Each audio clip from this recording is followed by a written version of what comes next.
Here we go. So the takeover is due to take place on June the 19th, supposedly Michael Campbell and his consortium. So obviously we can't purchase any players until he takes over and the consortium comes into place, and they will know how much money they're going to have to spend. But if they had quite a bit of money to spend, which players would you want to bring in?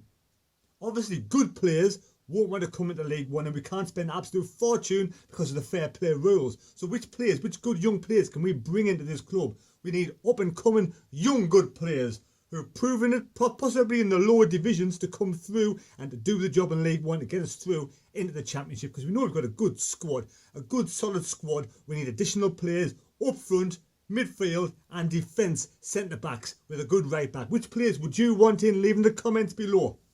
So one of the rumours is we're after Freddie Ladapo from Plymouth. He's been relegated with Plymouth, so he may want to move on and better himself. But he was born in Romford. He's a southern lad. He comes from London. 6'2" tall. He is some size. He is some unit. But he started off his career at Colchester, and he went on loan to quite a few places. Then he moved to Kidderminster and again was on loan 2 or 3 places. Then Margate. Then Crystal Palace had a sniff and bought him, or whatever they did. Got him. They didn't have him on loan because they got him, and he only played 1 game for Crystal Palace. And then he was on loan again to Oldham and Shrewsbury, and then finally went to Southend and eventually ended up at Plymouth. And at Plymouth he's played 45 matches and scored 18 goals. Now, was that good enough for the next step up to Sunderland to get promoted to the Championship? Is Freddie Ladapo good enough to be at Sunderland, and would he be good enough in the Championship? Now, there was another rumour. Macaulay Bonne from Leyton Orient, 23-year-old, 5'11" tall, born in Ipswich, forward number 9. At 17 years of age, he started his career out at Colchester as well. 75 matches, scored 7 goals. Then he went on loan to Lincoln and Woking, and then eventually ended up at Leyton Orient and played 82 matches, scored 43 goals. So the strike rate, and he's a good penalty taker. The strike rate for Leyton Orient is really good, but this is a conference we're talking about. We're not talking about League 2. We're not talking about League 2 at all. League 1 even. But can he make it up in the Championship?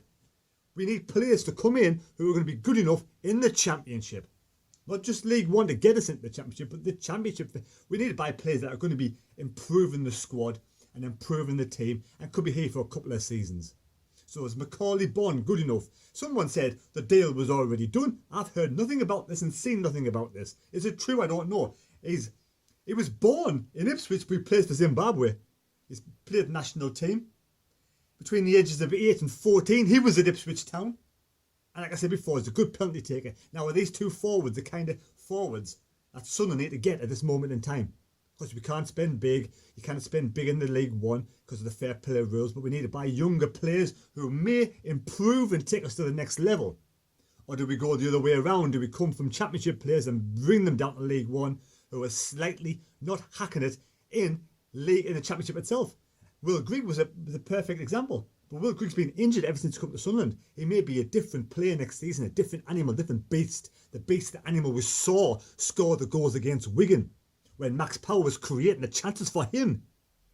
So we could already have a great goal scorer in Will Grigg and a great midfielder in Max Power, ready, primed for good preparation, a good pre-season and ready for next season.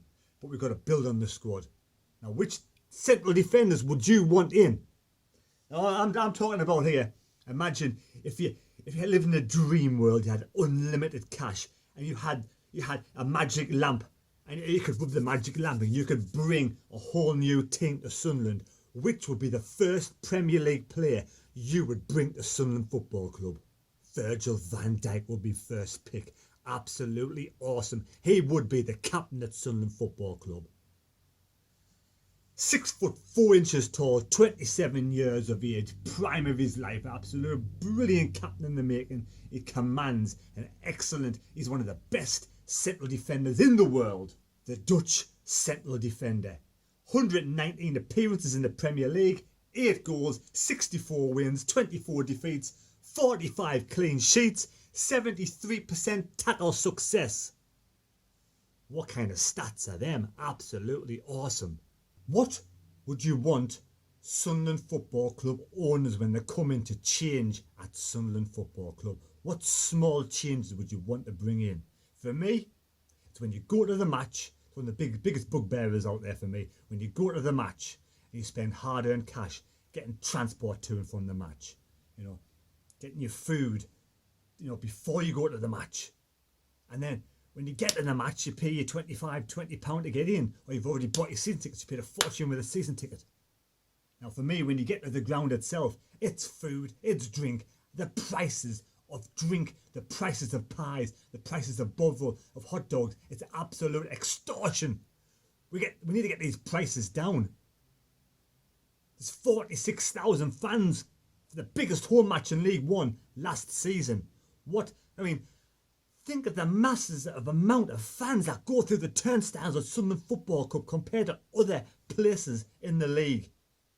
You know, other places like Fleetwood, for example, Accrington Stanley, we're getting 40,000 crowds. We're getting 27s, 30,000, 36,000 crowd. We need to bring the prices down, you know, for the food, for the drink, £4.20 a pint. Ridiculous. We need to start rewarding the fans for coming to the ground. Don't make it extortion. Reward good paying fans that come year in, year out. This is one of the ways you can do it. Dropping the prices down for food and drink inside of the ground. That's for me anyway. What do you think? So if the new consortium comes in with this new owner, the new figurehead at the top, Mr. Michael, and the consortium comes in, where do you predict Sunderland will finish next season? Little competition going. Give us your top three for next season. I'm going to go Sunderland as winners, Portsmouth second, Ipswich as third. That's my top three. Where do you think Sunderland will finish next season? Give me your top three in the comments down below. A little bit of a competition, and we'll see what happens at the end of the season. Come on.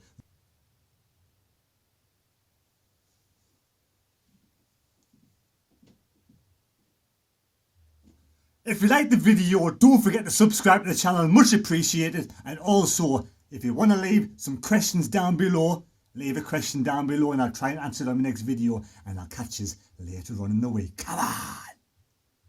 Why am I saying come on? There's no fucking match on, man.